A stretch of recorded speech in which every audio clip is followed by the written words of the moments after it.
Hello guys, ഓണസദ്യയുടെ പായസം നമുക്ക് പെട്ടെന്നൊന്ന് തയ്യാറാക്കിയാലോ. അപ്പോൾ അതിനായിട്ട് ഓണസദ്യയുടെ 9ാമത്തെ റെസിപ്പിയാണ് ഇന്ന് സേമിയ പായസം ഞാൻ വെക്കാൻ പോകുന്നത്. 8 എണ്ണം ഞാൻ മുന്നേ ഇട്ടിട്ടുണ്ട് കേട്ടോ, അത് കാണാത്തവരൊന്ന് പോയി കാണണേ. ആദ്യം തന്നെ ഒരു പാത്രത്തിലേക്ക് നെയ്യ് ഒഴിച്ചു കൊടുക്കാം. അതിലേക്ക് കുറച്ച് അണ്ടിപ്പരിപ്പും മുന്തിരിയും കൂടെ ഒന്ന് വറുത്തിട്ട് മാറ്റി വയ്ക്കാം.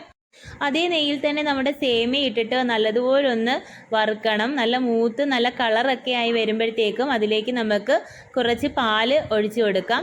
പാലൊക്കെ ഒന്ന് തിളച്ച് നല്ല വെന്ത് വരുമ്പോഴത്തേക്കും അതിലേക്ക് ആവശ്യമുള്ള പഞ്ചസാര ഏലക്കാപ്പൊടിയും കൂടെ ചേർത്ത് കൊടുക്കുക. ലാസ്റ്റായിട്ട് വറുത്ത അണ്ടിപ്പരിപ്പും മുന്തിരിയും കൂടെ ചേർത്ത് കൊടുത്താൽ നല്ല സ്വാദിഷ്ടമായ ഓണസദ്യ പായസം ഇവിടെ റെഡി ആയിട്ടുണ്ട്. വളരെ എളുപ്പത്തിൽ നമുക്ക് തന്നെ തയ്യാറാക്കി എടുക്കാം. ഇതിൽ ചവ്വരി ഒന്നും ചേർക്കേണ്ട ആവശ്യമില്ല, ചേർത്തിട്ടുമില്ല. അപ്പോൾ ഇങ്ങനെ തന്നെ നമുക്ക് എളുപ്പത്തിൽ വെച്ച് കൊടുത്താൽ നല്ല അടിപൊളിയായിട്ടുള്ള കുറുകിയ നമ്മുടെ സദ്യയുടെ പായസം റെഡി ആയിട്ടുണ്ട്.